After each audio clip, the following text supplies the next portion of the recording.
ተመልሰን ተገናኝተናል። ዓለም ሸማች መሰናዷችንን ነው እየተከታተልን የምንገኘው። በዚህ በአዲስ ኮንቬንሽን ማዕከል ስፍር ቁጥር የሌላቸው አምራቾች እንግዲህ የተለያዩ ምርቶችን ለተጠቃሚዎች እያቀረቡ ነው። ኢትዮጵያ በተጨባጭ በማምረቱ ዘርፍ ምን አይነት አቅም እየገነባች ይገኛል የሚለውን እንግዲህ እያስመለከቱን ነው የሚገኘው። እጅግ በጣም የሚገራርሙ ስራዎችን እየተመለከትን ነው።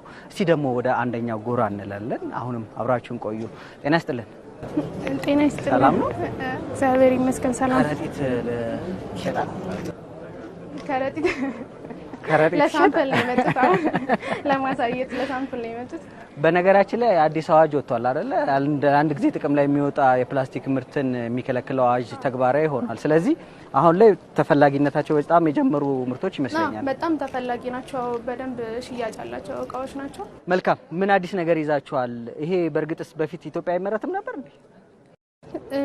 ይመረታል፣ ግን ሞር አሁን በአዲስ ኳሊቲዎችና ኢምፖርት የሚደረጉ ምርቶችን በመተካት ደረጃ በከስተመርም ኦርደር እንዲሁም በራሳችን ብዙ አይነት ምርቶችን እናመርታለን። ለተለያዩ ፓኬጂንግ የሚውሉ በኦርደር የምናመርታቸው ምርቶች አሉ። እንዲሁም ደግሞ ገበያ ላይ የምንጠቀማቸው በፊት የነበሩት ብዙ ነገሮች እናመርታለን። እነዚህ ከረጢቶች ብቻ አይደለም፣ እዛ ጋር የምታያቸውን የተለያዩ የፕላስቲክ እቃዎችንም እናመርታለን።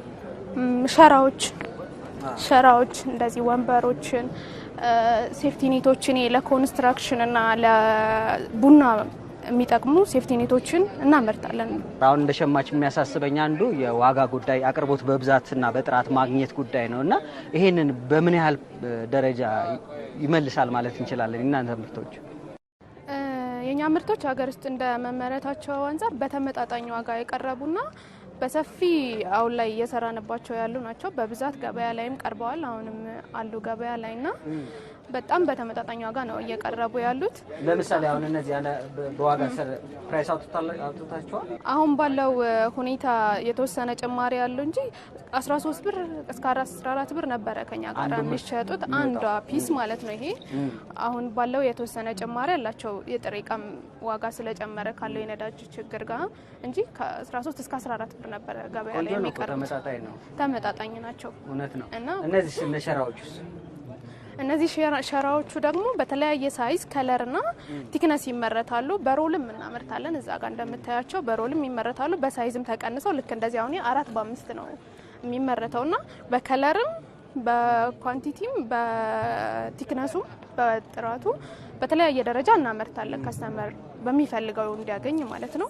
ይሄ ስንት ነው አሁን ከዋጋ አንፃር አንዱ ምን ያክል ሜትር ነው? ይሄ 4 በ5 ነው። 4 በ5 ነው። እንደ ከለርና እንደ ቲክነስ ዋጋ ይለያያል።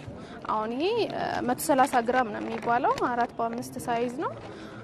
አሁን ባለው አሁን ባለው የጥሬ ዕቃ ዋጋ ጨመረ እንጂ 970 አካባቢ ነበሩ። አሁን 1333 ብር ናቸው።